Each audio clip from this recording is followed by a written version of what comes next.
નમસ્કાર ખેડૂત મિત્રો, ટેકનિકલ ખેડૂત યુટ્યુબ ચેનલની અંદર આપનું સ્વાગત છે. આજે આપણે જાણીશું સોયાબીનની KDS 726 ફૂલે સંગમ વેરાયટી વિશે.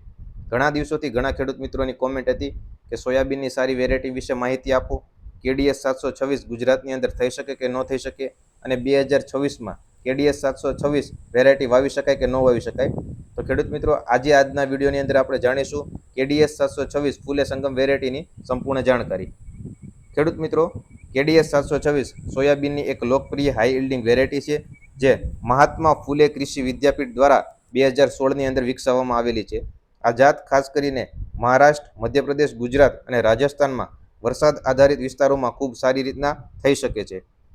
KDS 726ની જો મુખ્ય વિશેષતાની વાત કરીએ તો પાકની અવધિ 105થી લઈને 115 દિવસે આ પાકતી જાત છે. છોડનો પ્રકાર સેમી ડિટર્મિનેટ એટલે કે ઉભળો છોડ તમને જોવા મળતો નથી.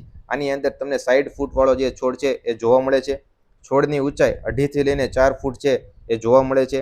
ફૂલનો રંગ જાંબલી રંગના ફૂલ જોવા મળે છે.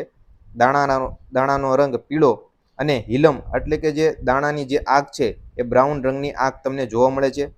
પાનની વાત કરીએ તો ગોળ પાન એ KDS 726ના જોવા મળે છે. હવે વાત કરીએ કે ઉત્પાદન ક્ષમતાની, તો KDS 726ની અંદર જો સારું એવું જો આપણે માવજત કરવામાં આવે તો 12થી લઈને 18 ક્વિન્ટલ પ્રતિ એકર એટલે કે 2.5 વીઘે 12થી લઈને 18 ક્વિન્ટલ સુધીનું ઉત્પાદન આપણે લઈ શકીએ છીએ.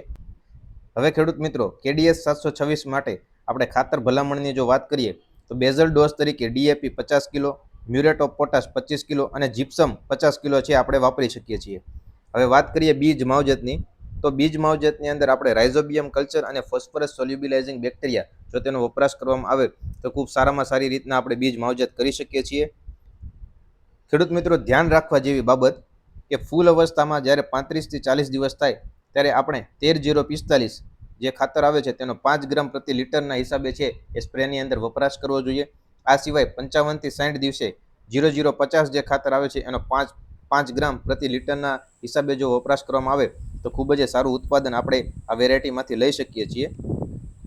ગુજરાતની અંદર સ્પેશિયલી વાત કરીએ તો ગુજરાતની અંદર અમરેલી, બોટાદ, ભાવનગર, રાજકોટ, જુનાગઢ અને ગીર સોમનાથ જેવા જિલ્લામાં KDS 726 ખૂબ જ સારી રીતના કામગીરી આપે છે. ખાસ કરીને મધ્યમ કાળી જમીન, વરસાદ આધારિત ખેતી અને સારી નિતાર શક્તિવાળી જો જમીન હોય તો ત્યાં KDS 726નું ખૂબ સારું એવું ઉત્પાદન લઈ શકાય છે. ખેડૂત મિત્રો, આવા જ વિડીયો જોવા માટે અમારી ચેનલ ટેકનિકલ ખેડૂતજીને ફોલો કરવાનું ભૂલશો નહીં. નમસ્કાર, અસ્તુ, જય જવાન, જય કિસાન.